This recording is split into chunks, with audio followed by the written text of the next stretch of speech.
Focus کریں ناظرین بلوچستان کے اوپر. درانی صاحب یہ فرمائے گا کہ ابھی IGFC کا بیان پڑھ رہا تھا, پھر وزیر اعظم صاحب نے بھی اس کے اوپر اسی قسم کا بیان دیا. یہ تو اتنی بڑی ناکامی ہے کہ اگر ہمارے سیکیورٹی کے ادارے کہہ رہے ہیں کہ 20 انٹیلیجنس ایجنسیاں بین الاقوامی طور پر کام کر رہی ہیں بلوچستان کے اندر, تو ان کا کام تو ان کو روکنا ہے نا جی.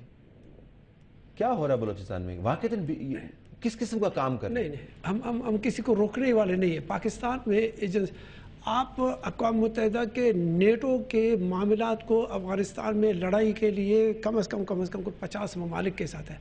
20 ممالک کے انٹیلیجنس تو آپ کے پاس ڈائریکٹ نظر آ رہے ہیں, باقی 20-40 کے 30 کے کدھر ہیں؟ آپ دنیا کے تمام دیکھو, ایک چیز کو پولیٹیکلی سمجھ لو. گیٹ وے پر ہم کمیٹڈ ہیں کہ افغانستان کے لڑائی میں ہم پورے کا پورا انٹیلیجنس نیٹ ورک اپنا جونگ کر کے دے دیں گے, ٹھیک ہے نا. اگر آپ نے بیچ میں لا کر کے کٹ کر دیا, اب بیچ میں لا کے کٹ کرنے کے بعد جو واقعات اور حالات ہو گئے, چاہے روپے کے لیے ہو گئے یا ہمارا ان کے ساتھ کوئی کنفلکٹ ہو گیا یا کوئی انٹیلیجنس کے کراس ہم چلے, تو کوئی شخص کسی بھی گروپ میں, تو پاکستان آپ کے سامنے فرنٹ لائن اس انٹیلیجنس نیٹ ورک کا ہے جس میں سے 50 ممالک کے وہ جو پولیٹیشین ہے وہ اپنے ملک میں بیٹھا ہوا ہے, چاہے اس کا فوجی ہے وہ اپنے ملک میں بیٹھا ہوا ہے, چاہے اس کا کوئی انٹیلیجنس اپنے ملک میں بیٹھا ہوا ہے, وہ ادھر انوالو ہے. وہ آپ کہہ رہے ہیں جو کمٹمنٹ کیے وہ پورا کریں, اس کو روکیں نہیں, اس کو بیچ میں. چیزوں کا میں اپنی نظر سے دیکھتا ہوں, اس کمٹمنٹ کو جب تک نیٹو کی سپلائی لائن کو کاٹیں گے یا انٹیلیجنس نیٹ ورک میں ہم وہاں پر صحیح پراپر طریقے سے کیا کسی یا ہم کوآپریٹ نہیں کریں گے یا وہ ہمارے ساتھ نہیں کر رہا ہے, ہمارا ان کا گلہ الگ بات ہے. تو وہ انٹیلیجنس نیٹ ورکس جو ہے پاکستان میں اور خصوصاً بلوچستان کے گیٹ وے کی وجہ سے آپ کے اس بلڈنگ میں, اس کے ایریے میں دوستی کا ناجائز فائدہ تو نہیں اٹھانا چاہیے, انڈرمائن تو نہیں کرنا چاہیے. ابھی دیکھو نا, آپ 50-60 سال کے لیے بیگرز, آپ نے بھیک مانگا, قرضہ مانگا, یہ دے دو, F-16 دے دو, کوئی چیز آپ کا اپنا تو ہے نہیں نا. 60 سال سے تو ہم نے چاہے پولیٹیکلی چاہے فوجی ملٹری وائز ہم نے ملا کا بھی تربیت ادھر سے کروا دیا, ہم نے اپنے سید کا جج کا بھی تربیت وہاں سے کرایا, ہم نے جرنل کا تربیت ادھر سے کروایا. ہمارا intelligence network ISI CIA KGB کے معاملات میں ادھر ہی سے ہوا.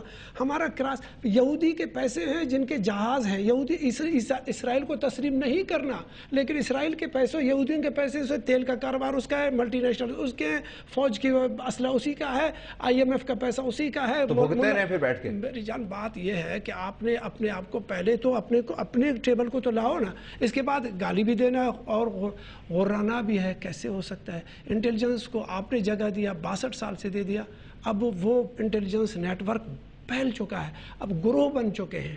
اب گروہ کا ساتھ جیب میں کارڈ ہے, اس کا آپ کا کارڈ بھی ہے, اس کا کارڈ بھی ہے, اس کا کارڈ بھی ہے. مثلا میں آپ کو چھوٹا سا بتاؤں, افغانستان میں طالبان کے زمانے میں جب یہاں سے بندہ جاتا تھا تو ISI کا کارڈ تھا, وہاں سے اس طرف آنے والے کے پاس تو کارڈ ہونا چاہیے نا.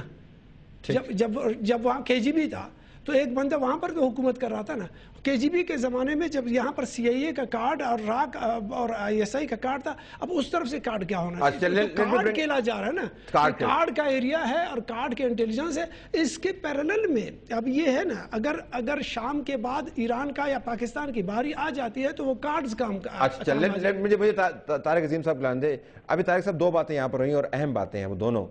ایک تو جمالی صاحب نے کہا کہ کوئی اور تجربہ نہیں کریں, اس تجربے سے گزریں, غلطیوں سے اسیکھیں گے. ایک تو یہ, اور دوسرا یہ کہ جو کمٹمنٹ بین الاقوامی طور پر ہم نے ابھی کی ہے یا جس کی تاریخ ہے مکمل, اس کے اوپر اب ہمیں خام خواہ ناک بھو نہیں چڑھانا چاہیے. ہمیں پتہ ہے کہ ہم نے اپنے ساتھ کیا کیا ہے, لہذا یہ چیسٹ بیٹنگ ہم سنتے ہیں جی کہ 20 ایجنسیاں آ گئی ہیں اور یہ خام خواہ کی پبلک کنزمپشن ہے.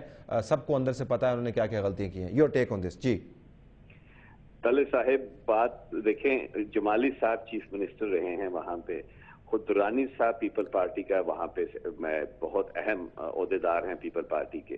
لیکن ہمیں جو ہے ریٹرک کم کرنی چاہیے. اگر ہم جانتے ہیں کہ اتنا سیریس ایشو ہے, انٹرنیشنلائز ہوا ایشو ہے, اس کو ہم سیریسلی دیکھیں, آنکھیں نہ بند کریں. اب ہمیں سیاست کی بھی بات ہو رہی تھی کہ ہمیں اس کو سیاسی عمل کو آگے لے کے چلنا, میں ایگری کرتا ہوں, لیکن سیاسی عمل کو بھی ایک طریقہ کار ہوتا ہے اس کا. ابھی میں آپ کو پچھلی دیکھ رہے ہیں, یعنی کہ میں اور جمالی صاحب ایک ہی پارٹی سے بلانگ کرتے تھے. اب اندازہ کریں کہ وہاں پہ سب سے بڑی جماعت جو تھی, ہمارے 23 بندے الیکٹ ہوئے وہاں سے, سب سے بڑی جماعت جو تھی کیوں تھی نا وہاں پہ. اب وہاں پہ کہا گیا اور بارہا اس میں چودھری شجاعت صاحب نے بھی برملا کہا کہ جی مجھے فون آتا ہے مشرف صاحب کا، انہوں نے کہا جی ہمیں کمفرٹ لیول دینی ہے زرداری صاحب کو. کمفرٹ لیول کے لیے آپ یا اپنے بندے جو ہیں سارے کے سارے پلیٹ پہ رکھ کے ان کے حوالے کر دیں. ہوا یہی، وہ 23 وہ جماعت جس کو چاہیے تھا کہ وہاں پہ حکومت بناتے، وہ سارے کے سارے جا کے یہ سو کالڈ مخلوط حکومت میں شامل ہو گئے. 64 میں سے 63 بندوں کو وزیر بنا دیا گیا. کیا یہ سیاسی طریقہ کار ہے کہ جو لوگ جن کو الیکٹ کرتے ہیں کہ اپوزیشن میں جانے کے لیے، یا جن کو الیکٹ کرتے ہیں کہ آپ حکومت کریں، ان کو علیحدہ آپ کر دیں یا سب کے سب کو آپ وزیر بنا دیں؟ دیکھیں یہ تو مذاق ہے نا. ہم ایک تو یا تو مذاق کرنا بند کر دیں سیاست کے ساتھ، یا پھر سیاست کو سیاست کے طور پہ چلائیں. طارق عظیم بھائی ایسا نہ سوچیں، ایسا بھی نہ سوچیں. ہم نے مرکز میں بھی نون لیگ کو رکھا، کاف لیگ کو رکھا، الف بے جیم جتنے بھی تھے سب کو رکھا. تو یہ مرکز کا تھا. اور میں ایک چیز چھوٹی سی، طارق عظیم بھائی، میں ہمارے جوتے میں اگر آپ پاؤں رکھیں گے تو آپ کو پتہ چلے گا کہ وہاں حالات کیسے ہیں. مجھے ایک سیکنڈ دے دیں، ایک سیکنڈ مجھے دے دیں. 23 ہمارے بندے، سب سے بڑی جماعت کیوں بنی وہاں پہ، ٹھیک. اب اس کے بعد جناب میں آپ کو ایک ریفرنس دے رہا ہوں، میں نے نام لے کے آپ کو بتا دیا. میں نے یہ بھی بتا دیا جی کون سے الفاظ استعمال کیے گئے. چودھری شجاعت صاحب بھی حیات ہیں، آپ کو بتائیں گے کہ انہوں نے کہا جی ان کو کمفرٹ لیول دے دیں زرداری صاحب کو. خورشید شاہ صاحب کراچی سے جاتے ہیں، کوئٹہ جاتے ہیں، وہاں پہ جا کے جو ہوا آپ کو بھی پتا ہے، مجھے بھی پتا ہے. اگر اس طرح ہم نے سیاست کرنی ہے تو میرے بھائی میری نظر میں یہ سیاست نہیں ہے.